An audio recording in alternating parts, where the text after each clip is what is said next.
اعوذ باللہ من الشیطان اللعین الرجیم بسم اللہ الرحمن الرحیم الحمد للہ رب العالمین الصلاة والسلام علی اشرف الانبیاء والمرسلین وعلی آلہ الطیبین الطاہرین المعصومین الذین اذہب اللہ عنہم الرجس وطہرہم تطہیرا اللہم صلی علی محمد وآل محمد وعجل فرج قائم آل محمد۔ عزیزان محترم، ہم آپ کی خدمت میں علماء شیعہ کے حالات زندگی سے گراں قدر واقعات کو بیان کر رہے ہیں۔ آج جس واقعے کو آپ کی خدمت میں لے کر حاضر ہوا ہوں، مرحوم آیت اللہ سید محمد حسین حسینی طہرانی نے اپنی گراں قدر اور نایاب کتاب معاد شناسی میں اس واقعے کو تحریر کیا ہے، اور ایک اپنے نزدیک مستند عالم سے اس واقعے کو نقل کر رہے ہیں کہ ان کا ایک رشتہ دار سامرہ میں رہائش پذیر تھا، سامرہ سے قازمین میں شفٹ ہو گیا، اور قازمین کے بعد وہ اب تہران میں مقیم ہے جب آیت اللہ اس واقعے کو تحریر کر رہے ہیں۔ یہ شخص کہتا ہے کہ نوجوانی کے عالم میں جب سامرہ میں مقیم تھا تو کسی بیماری میں مبتلا ہو گیا، جس قدر میرا علاج کروایا گیا مفید واقع نہ ہوا، یہاں تک کہ اطباء اور ڈاکٹروں نے مجھے لا علاج قرار دے دیا۔ میری والدہ اور میرا بھائی مجھے مزید علاج کے لیے سامرہ سے قازمین میں لے آئے۔ یہاں ہم نے قازمین میں حضرت امام موسیٰ کاظم علیہ الاف التحیت وثناء اور حضرت امام محمد جواد علیہ الاف التحیت وثناء کے حرم مطہر کے صحن کے بالکل سامنے ایک کمرہ کرائے پر لیا۔ مجھے اس کمرے میں رکھا گیا اور میرے لیے اطباء کو تلاش کرنے کی کوششیں شروع ہو گئیں۔ ڈاکٹروں کو میرے پاس لایا جاتا، لیکن وہ مجھے معائنہ کرنے کے بعد مایوسی کا اظہار کر دیتے کہ ہم اس مریض کو علاج نہیں کر سکتے۔ یہاں تک کہ میرے لیے بغداد سے ڈاکٹر کو بلایا گیا، اور اس ڈاکٹر نے بھی میرا معائنہ کرنے کے بعد والدہ کو جواب دے دیا۔ اب میں اپنے اس کمرے میں ایک ایسی کیفیت میں موجود ہوں کہ میرے بدن میں حرکت نہیں ہے، اور میں اس چیز کو مشاہدہ کر رہا ہوں کہ حضرت عزرائیل میری روح کو قبض کرنے کے لیے میرے پاس تشریف لائے ہیں۔ نہایت ہی خوبصورت ان کی وضعیت ہے، خوبصورت شکل و صورت ہے، خوبصورت حالت ہے، جس حالت میں حضرت عزرائیل میری روح قبض کرنے کے لیے تشریف لا رہے ہیں۔ اور حضرت عزرائیل کے بعد میں مشاہدہ کرتا ہوں کہ حضرت رسول خدا صلی اللہ علیہ وآلہ وسلم تشریف لائے، پھر ان کے بعد حضرت سید الاوصیاء امیر المؤمنین علی بن ابی طالب تشریف لائے، پھر ان کے بعد حضرت صدیقہ طاہرہ فاطمہ زہرا سلام اللہ علیہا تشریف لائیں، پھر ان کے بعد حضرت امام حسن مجتبیٰ تشریف لائے، اور پھر آخر میں حضرت امام حسین شہید کربلا میرے پاس اس وقت آئے جو میرے احتضار کی کیفیت تھی اور میری جان کنی کا عالم تھا۔ میری والدہ میری اس کیفیت کو دیکھ کر بہت ہی غمگین ہو گئیں، گریہ زاری کرنا انہوں نے شروع کر دیا کہ یہ میرا بیٹا جو ہے وہ میرے ہاتھ سے اب جا رہا ہے۔ لہٰذا وہ بھاگتی ہوئی سیڑھیاں چڑھتی ہیں اس مکان کی، اس ہوٹل کی جس میں میرا قیام تھا، اور اس کی چھت پر چلی جاتی ہیں، اور چونکہ بالکل سامنے حضرات قازمین کا حرم تھا تو امام موسیٰ کاظم اور امام جواد علیہ الاف التحیت وثناء کو میری والدہ مخاطب قرار دے کر کہتی ہیں کہ کیا آپ اس بات پر راضی ہیں کہ میں زندہ بچہ یہاں پر لے کر آؤں اور پھر اسے آپ کے پاس یہاں کسی قبرستان میں دفن کر دوں؟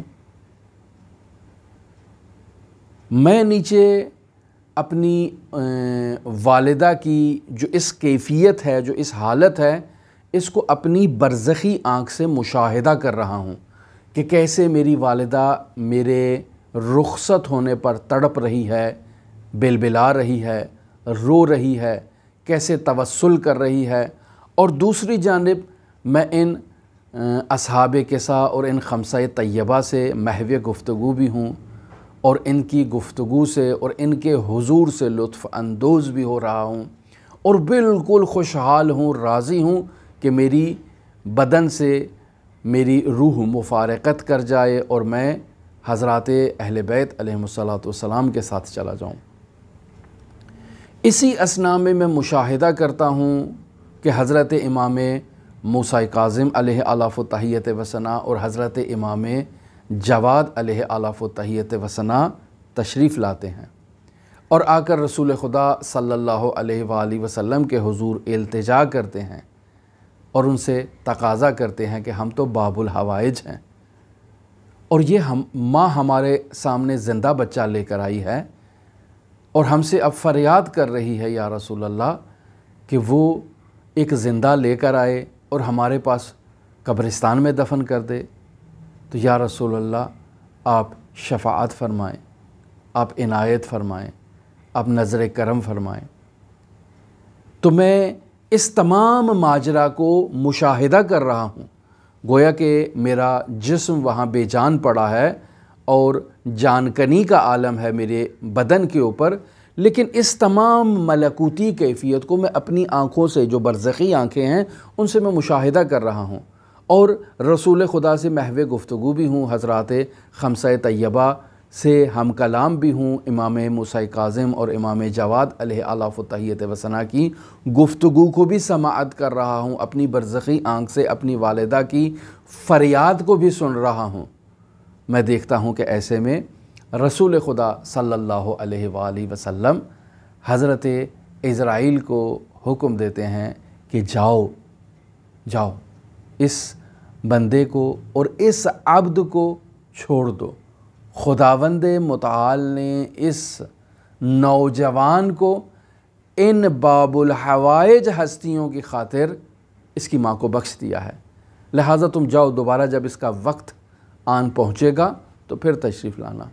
پھر اس کی روح قبض کرنے کے لیے آنا۔ رسول خدا صلی اللہ علیہ وآلہ وسلم کے لبہائے اطہر سے یہ کلمات کا جاری ہونا تھا کہ میں نے مشاہدہ کیا وہ فرشتہ موت جو میری روح کو قبض کر رہا تھا، اس نے مجھے چھوڑ دیا اور میں بالکل صحیح و سالم اور تندرست ہو کر بیٹھ گیا۔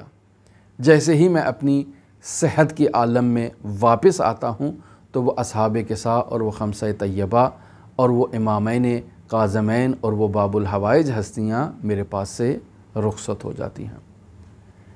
اب جب میں ایک ایسی بست کی کیفیت میں موجود تھا، ایک ایسی خوشحال کیفیت میں موجود تھا اور اس خوشحال کیفیت سے اچانک میرے اوپر ایک قبض کی کیفیت آ جاتی ہے اور میں دوبارہ اس عالم مادہ میں آ جاتا ہوں اور اس عالم مادہ کی تاریکیوں کو مشاہدہ کرنا شروع کر دیتا ہوں، تو میں نہایت ہی گریہ وزاری کرتے ہوئے اپنی ماں کے قدموں میں گر جاتا ہوں اور ماں سے پوچھتا ہوں کہ ماما جان،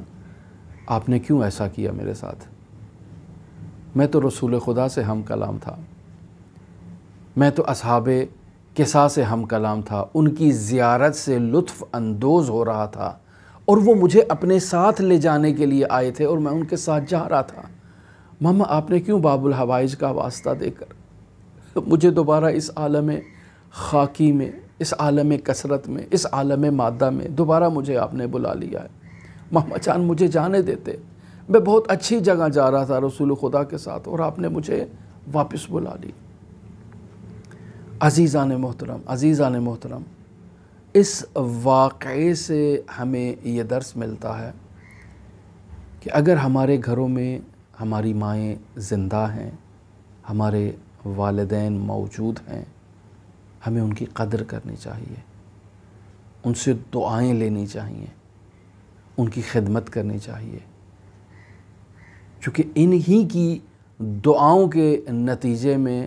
ہمارے لیے بست کی کیفیت، یعنی جس طرح آپ اپنے معاشرے میں کہتے ہیں کہ ہمارا نصیب بند ہو گیا ہے، ہمارا نصیب کھل گیا ہے، جیسے یہ میری مٹھی بند ہے اور پھر یہ کھل گئی ہے، اس کیفیت کو قبض کہا جاتا ہے اور اس کیفیت کو بست کہا جاتا ہے۔ یعنی آپ اپنی زندگی میں اگر ایسی کیفیت دیکھیں کہ جس کام میں بھی آپ ہاتھ ڈال رہے ہیں وہ کام بے سود ہے، اس میں کوئی نفع نہیں ہے، کوئی فائدہ نہیں ہے، نقصان ہی نقصان ہے، بیماریوں نے آپ کو ہجوم کر رکھا ہے، مصیبتوں نے، پریشانیوں نے آپ کا گھیرا کر رکھا ہے، گھروں میں اولاد کا اچھا مستقبل نہیں ہے،